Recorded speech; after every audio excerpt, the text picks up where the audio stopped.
L'Australie, un pays qui m'a toujours attiré par son climat, son style de vie décontracté, mais aussi par sa nature hostile qui nous donne l'impression que tout peut nous tuer.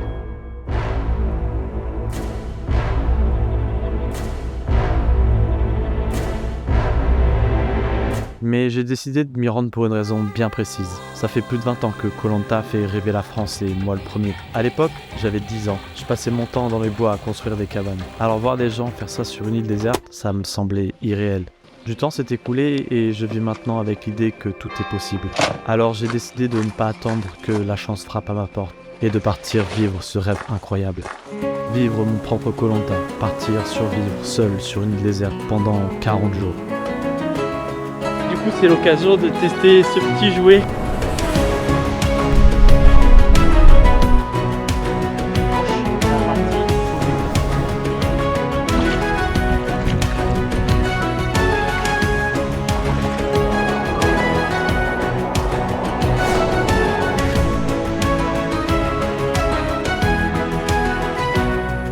Mais avant de me lancer, il est important de me préparer. Je ne connais pas l'environnement dans lequel je vais devoir survivre, je dois apprendre à utiliser mon matériel et surtout, je dois trouver cette île qui me permettra de réaliser ce rêve. Pour cette première étape, je vais naviguer le long de la côte est australienne en tant qu'équipier sur un bateau. Sur mon itinéraire se dressent plusieurs dizaines d'îles désertes, ce sera l'idéal pour me préparer à ce projet.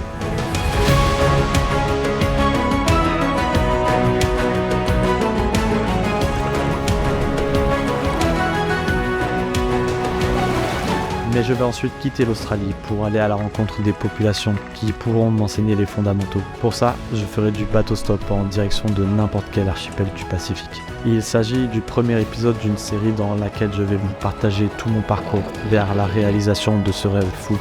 Désormais, je suis seul face à mon ambition.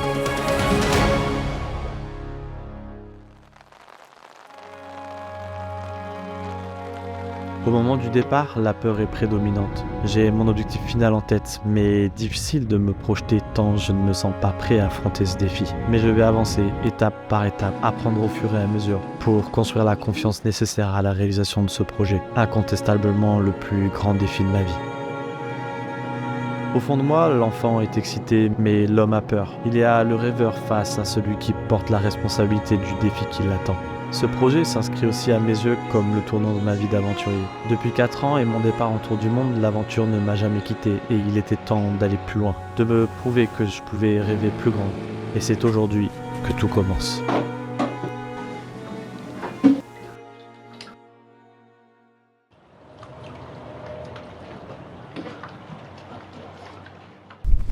Ça m'a pris à peu près 40 heures pour arriver ici, mais me voilà pour cette première expérience. Donc là, c'est la seule chose que j'avais prévue avant de venir, en fait, c'est que je me suis dit, pour apprendre à me servir de ma canne à pêche et de mon harpon, en fait, c'était l'idéal déjà d'être sur un bateau, de pouvoir pratiquer un peu tous les jours. Donc c'est mon point de départ et c'est un peu ma première formation idéale. Et ça commence même assez fort parce que là, j'ai derrière moi déjà une île déserte.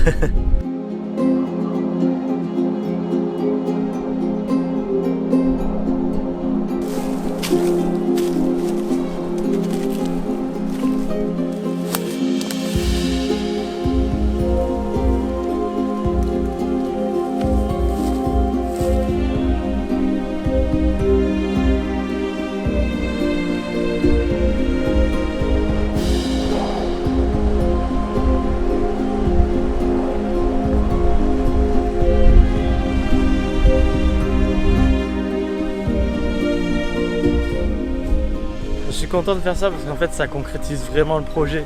Même s'il y a un petit détail que j'ai appris là, c'est qu'en fait en Australie il peut y avoir des cocotiers, mais en fait comme on est dans une zone subtropicale, en fait ils se développent pas assez pour pouvoir se reproduire. Et moi j'imagine pas du tout cette survie sur une île déserte sans cocotiers. Donc ça confirme vraiment que je vais essayer de vivre au maximum cette expérience là en Australie, mais que dès que je quitte le bateau, j'essaie de me mettre en direction des archipels du Pacifique comme les Fidji, Tonga, Vanuatu, etc. pour là me trouver vraiment cette île déserte parfaite où je vais pouvoir faire mon propre Koh Lanta. Après cette exploration, je m'attelle rapidement à la préparation de mon matériel pour commencer mes premières sessions de pêche. Je n'ai pas pêché depuis mon road trip au Cap Nord en 4L, mais c'est vraiment quelque chose que j'adore et que j'avais vraiment hâte de repratiquer. Cela me permet de profiter pleinement de chaque coucher de soleil, me place dans un état méditatif en connexion avec l'instant présent. Je me concentre sur mes gestes avec cette lueur d'espoir de déguster du poisson frais. Mon capitaine est aussi équipé, alors nous mettons tout en œuvre pour maximiser nos chances. Mais le résultat se fera attendre. C'est sur un site d'annonce de bourse aux équipiers que j'ai trouvé cette opportunité. J'ai toujours voulu m'initier à la voile, cela représente pour moi la liberté, une valeur qui m'est très chère. C'est une occasion de satisfaire ma curiosité tout en me préparant mieux à ce qui m'attend. Nous continuons notre navigation vers le nord avec en ligne de mire l'île de Lady Musgrave, l'île qui marque notre entrée sur la fameuse grande barrière de corail.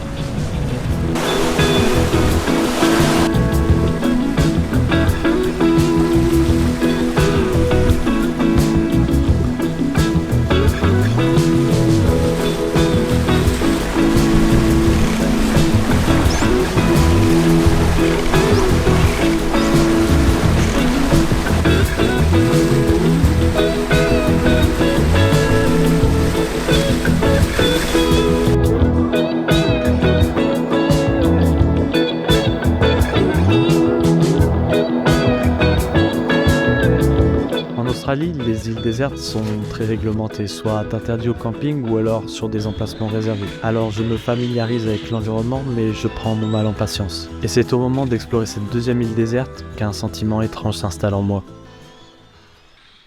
Je vis vraiment un moment sur un lieu paradisiaque, mais je me dis qu'en fait j'arrive pas du tout à me réjouir comme si j'étais là en vacances en fait, tellement je pense à l'enjeu de cette aventure, de cette expédition et vers quoi je me dirige. Mais bon, je pense qu'une fois que tout sera passé, j'arriverai à regarder en arrière et vraiment apprécier ce que j'ai pu vivre là justement.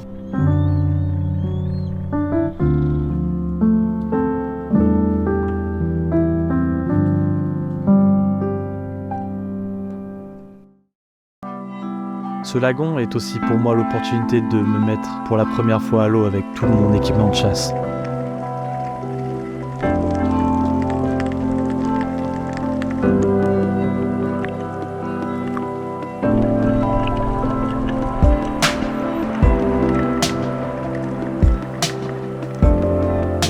Rapidement, je réalise que porter un fusil fait ressortir mon instinct de prédateur. Je suis beaucoup plus observateur, pas simplement un visiteur de cet aquarium géant. Mon attention est décuplée, mon regard inspecte les reliefs, mes sens sont en plein éveil. À ce moment, je me sens comme un poisson dans l'eau, mais aussi plus en sécurité face aux requins qui pourraient convoiter les mêmes proies. Mais surtout, je me suis retrouvé devant mon premier dilemme, tirer ou non. J'ai eu une opportunité que je n'ai pas saisie et j'en suis plutôt fier. Je veux chasser pour me nourrir, pas me divertir. Et cette fois, je n'étais pas sûr de la taille de ma proie ni de son espèce. Une première bredouille mais pleine de satisfaction.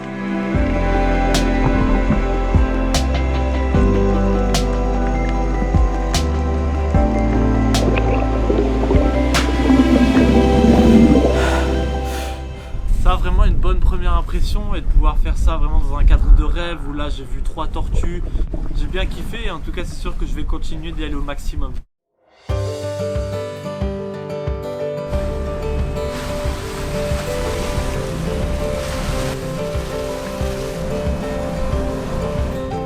Nous continuons notre évolution et connaissons notre premier succès. Un poisson attrapé à la traîne, un réel plaisir, presque comme un soulagement après une semaine d'essais infructueux. Mais je reviens vite à cette pensée de la veille qui m'intrigue. Au fond de moi, en fait, je sens que comme un peu pour mon tour du monde, il y aura un avant et un après dans ma vie. Sauf que là, en fait, c'est 100 fois plus risqué et beaucoup plus ambitieux. Et c'est ce qui m'excite vraiment à documenter cette aventure. C'est que vous, comme moi, en fait, en ce moment, on n'a aucune idée de comment ça va se finir, mais j'ai un objectif tellement ambitieux qu'en fait, il va forcément se passer des tonnes de choses. Ce qui fait qu'en fait, là, malgré le cadre incroyable dans lequel je vis, dès que je pense un peu au futur, je sens un peu de l'anxiété qui monte en moi. Une des solutions aura été de trouver refuge en cuisine, prendre le temps de faire les choses bien, ne pas penser qu'à se nourrir. Depuis les débuts de ma vie d'entrepreneur, je suis obsédé par ma productivité et c'est clairement quelque chose que j'ai délaissé. J'apprends tant bien que mal à ralentir parce que prendre le large signifie aussi perdre l'accès à Internet, chose dont on se passe rarement plus d'1 heure par jour. Et cela bouscule radicalement mes habitudes. Voilà, on va amener au capitaine son assiette.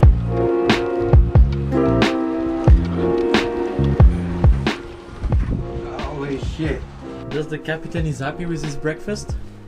Yeah, Captain, very happy. Et d'ailleurs, je peux vous faire un petit tour du propriétaire. Donc déjà, attention la tête. Ça, c'est un peu le pire truc qui est dans un bateau, c'est que je me prends à peu près toutes les poutres. Alors là, direct, on a le salon avec le roi en place. Là, il y a l'endroit où je taffe. Donc là, le frigo, l'espace pour cuisiner, où là, notamment, j'ai commencé à préparer. Hop.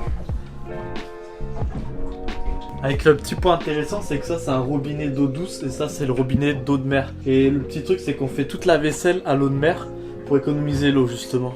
Hop, directement dans la cuisine, la chambre du capitaine. Et quand on continue, là, c'est ma chambre avec tout mon bordel, le lit de place. Donc ça, pour le coup, c'est un vrai luxe que j'apprécie.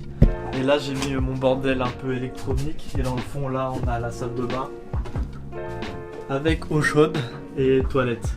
Donc là, pour le coup, c'est de l'eau douce. On se lave pas à l'eau salée. Enfin voilà, disons que c'est basique, mais bon, c'est un peu un petit cocon. Donc moi, j'aime beaucoup cet environnement. Et finalement, il en faut pas beaucoup plus quand on y pense. Avec un peu de temps, je m'habitue et prends du plaisir à cette vie simple. Le fait de ne pas avoir accès à mes divertissements habituels redonne une saveur au reste. J'occupe le principal de mon temps libre à lire, observer mes colocataires, mon environnement et bien sûr pêcher. Ça y est, officiellement le premier poisson que j'attrape au harpon. Donc c'est plutôt un beau bébé, un peu de la famille des truites. Là j'ai directement les acolytes qui sont prêts pour leur dîner. La dernière fois en fait j'avais pas tiré parce qu'il m'avait fait un peu de pitié. En fait celui-là en regardant, il a une allure plutôt méchante en fait, donc j'ai eu un peu moins de pitié. Et puis comme il est d'une bonne taille, bah, je sais qu'on va pouvoir manger 2 jours dessus quoi. Vraiment, il n'y a rien de tel qu'une journée à plonger le matin et naviguer l'après-midi, d'avoir été dans le froid, dans l'effort, la concentration, et là de vraiment tout lâcher, de seulement profiter.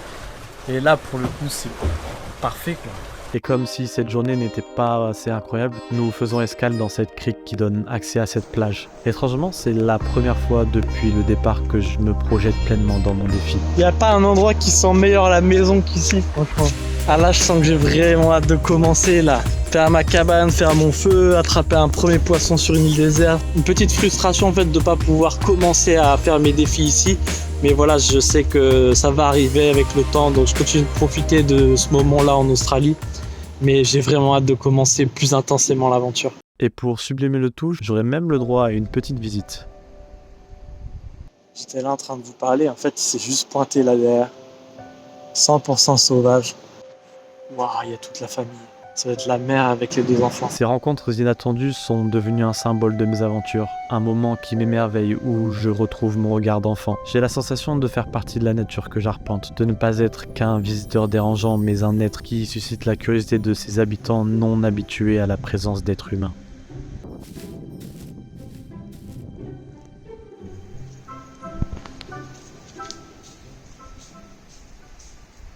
Après cette journée, je rentre pleinement dans mon aventure. Je viens d'obtenir les premières confirmations de ce que je recherchais. Tout était nouveau, mon matériel, mon lieu de vie, le pays dans lequel je suis et l'ambition que je porte. J'avais besoin de trouver ces premières réponses qui me donnent ce sentiment d'avoir eu raison de suivre mon intuition, qui m'envoyait vers cette aventure.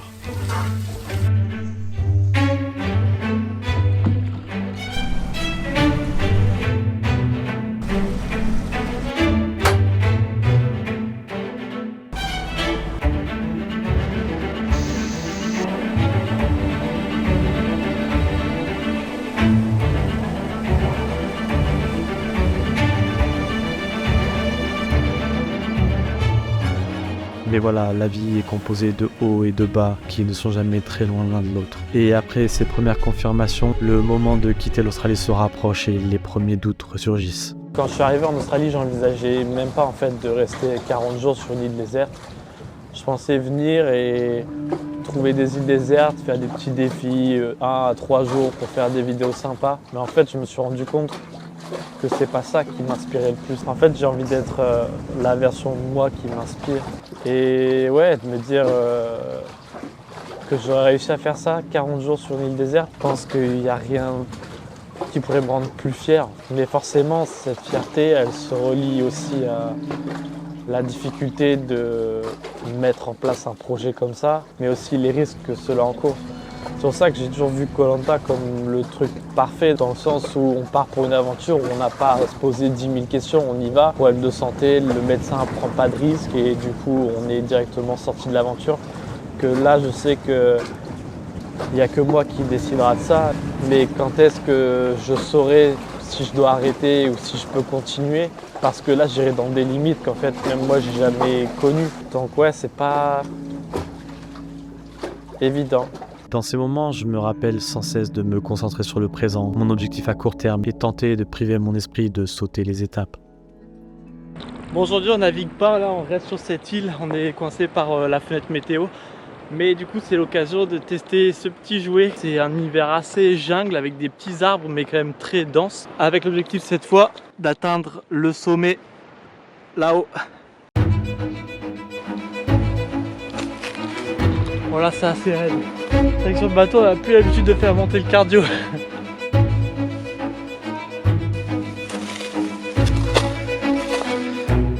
Bienvenue en Australie. Franchement, elle a toute l'île parfaite, cette petite île. Après, le truc des îles désertes, c'est qu'il faut de l'eau douce pour pouvoir survivre, sinon c'est vraiment très difficile.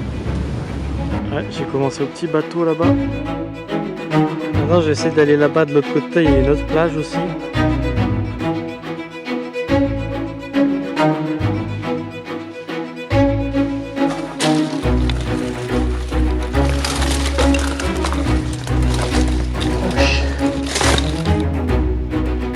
Au but. Waouh, elle est vraiment incroyable.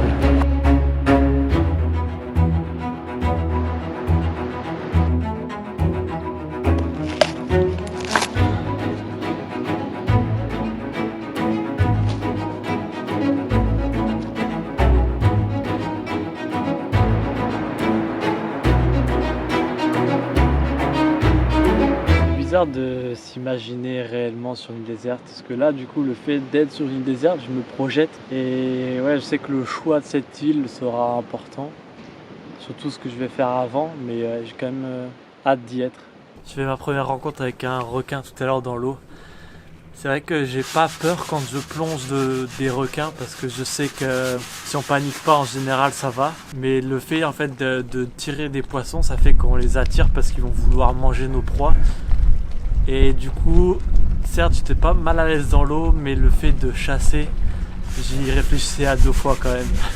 Les jours défilent et je continue de pêcher, chasser et explorer dès que l'occasion se présente. Le moindre temps passé est signe d'expérience glanée qui pourra m'être très utile par la suite. Ah, il y a un collègue qui est passé par là. C'est un peu désolant de voir tous ces déchets, mais c'est vrai que dans mon contexte, en fait, ça ressemble plus à une chasse au trésor qu'autre chose. Sans surprise, on a pas mal de bouteilles plastiques. Des bouchons, des morceaux de thon, de la petite huître naturelle. Donc là on voit bien la partie qui est attachée à la roche et la partie qu'il faut décoller pour accéder à l'huître juste en dessous. Mais c'est incroyable de voir comment ces roches en fait elles sont complètement tapissées de vieilles huîtres qui sont cassées et recomposées. Côté chasse, c'est très positif. Au cours de mes explorations, je réalise que la nature n'est pas si hostile qu'on peut l'imaginer, mais côté pêche, ce n'est pas la folie. Bon bah encore une heure de pêche bredouille, hein. C'est un peu désespérant. Et là on voit dans le fond déjà les premières îles des Whitsundays, qui va être mon port de départ de ce bateau là. Après près de 3 semaines, ça va déjà être une première page de cette aventure qui se tourne. Mais dans ces dernières îles, il m'arrivera un événement assez unique. Putain, je suis choqué, il y avait un aigle qui était là-bas sur son arbre. Et là, en fait, le leurre que j'utilise, il flotte. Et en fait, l'aigle est arrivé pour choper le leurre. Donc j'ai eu trop peur qu'il se prenne dedans. Parce que sinon, là, j'aurais chopé un aigle avec ma canne à pêche. Oh putain, c'était incroyable, incroyable. Et là, le calme qu'il y a, on entend les oiseaux. C'est vraiment un endroit magnifique. Putain, ça aurait été un con quand même. Je chope pas un poisson avec la canne à pêche et j'aurais chopé un aigle. Mais il est maintenant temps de me préparer à quitter le bateau. Franchement, c'est un casse-tête de malade, j'ai beaucoup trop d'affaires. Mais à la fois, j'ai vraiment que le minimum parce que j'ai très peu de vêtements. mais pour optimiser notamment le harpon et l'ordinateur, le matériel vidéo, tout le matériel de chasse, de pêche. C'est franchement pas évident. Je me demande souvent quelle est la dernière fois que j'ai fait quelque chose pour la première fois. Et après cette aventure, je peux dire qu'elles étaient nombreuses. Tester de nouvelles choses est ma façon d'avancer dans mon développement personnel. Et pour trouver ces expériences, je me contente de suivre ma curiosité. Elle m'amène vers des endroits inconnus, les aventures de ma vie, celles qui me correspondent. Cette première partie d'aventure était très riche, mais je n'oublie pas que pour moi, c'est ici que tout commence. Bon, j'ai déjà rencontré 2 personnes.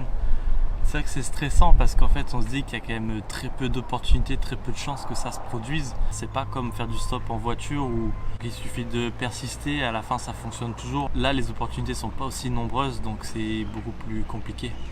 Il y a 3 marinas en fait ici à Early Beach et apparemment sur celle-là où j'ai commencé ce matin, c'est que des gens qui habitent ici ou qui restent vraiment ici pour la saison. Donc je vais pas perdre de temps à essayer ici et je vais plutôt me diriger vers l'autre partie de la ville où il y a 2 autres marinas. Je décide d'opter pour une stratégie en entonnoir. Après avoir demandé aux auberges, au bureau des marinas, à certains commerçants et même une agence de placement d'équipiers, je comprends que personne n'est réellement en mesure de m'aider et que ma meilleure chance c'est de parler à un maximum de monde en espérant tomber sur la perle rare. Ok, alors les infos que j'ai, c'est que déjà je suis pas censé faire ça, que c'est interdit techniquement de demander aux alentours comme ça. Et ça je m'y attendais, mais c'est qu'il y a beaucoup de bateaux en fait qui restent là et très peu qui vont sortir. Mais un truc qui m'encourage, c'est qu'on m'a dit plusieurs fois en fait que je devais aller voir les gros bateaux parce que les petits vont avoir tendance à rester là. Mais quand on parle de gros bateaux, c'est vraiment des bateaux luxueux. Donc pour le coup, si je trouve là-dedans, ça serait vraiment une expérience de ouf. En plus de ça, les informations qu'on me communique sont que le vent n'est pas favorable pour aller dans cette direction et qu'il n'y a pas de poste de douane ici. D'autres éléments qui pourraient me décourager, mais je continue. De toute façon, j'avais déjà peu de chances de trouver. En fait, quand je me balade comme ça, j'essaie de voir un peu s'il y a des gens pour leur parler, mais j'essaye pas encore de toquer aux portes, etc. Parce que bon, ça fait un peu trop intrusif, disons. Pendant ce temps-là, j'habite dans une auberge. Je divise mes journées en 2 temps, la recherche de bateaux le matin et le montage de cette vidéo l'après-midi. Les journées s'enchaînent et se ressemblent. Je commence à être reconnu et on me questionne sur l'avancée de mes recherches. Entre-temps, j'ai aussi posté une annonce dans le club de voile de la ville. Les journées sont faites de haut et de bas. Je suis vraiment pressé de partir et j'essaye tant bien que mal de toujours croire en mes chances. Et c'est vrai que dans ce genre de choses, en fait, je me rends compte que c'est vraiment un muscle à travailler dans le sens où quand je recommence une nouvelle journée, en fait, c'est un peu plus dur. Et après, en fait, ça devient assez facile de juste simplement interpeller tout le monde et puis de raconter le même speech, etc. Et c'est toujours le premier pas pour que vraiment, je pense, le cerveau arrive à se rendre compte que c'est pas grand chose et qu'en fait, on risque rien. Encore une journée de travail comme les autres.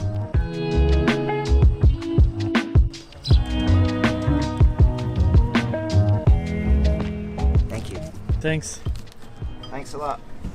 Croisez les doigts pour moi, là je viens de parler à un gars qui m'a dit qu'il connaissait peut-être quelqu'un qui allait aux Fidji et pour le coup parmi les archipels du Pacifique, ce serait peut-être celui qui m'attire le plus parce que depuis que je marche ici en plus on m'en dit beaucoup de bien. J'ai regardé le visa, c'est 4 mois donc ça peut être assez avantageux dans un projet où je vais rester déjà 40 jours sur une île déserte. Donc croisez vraiment les doigts pour moi.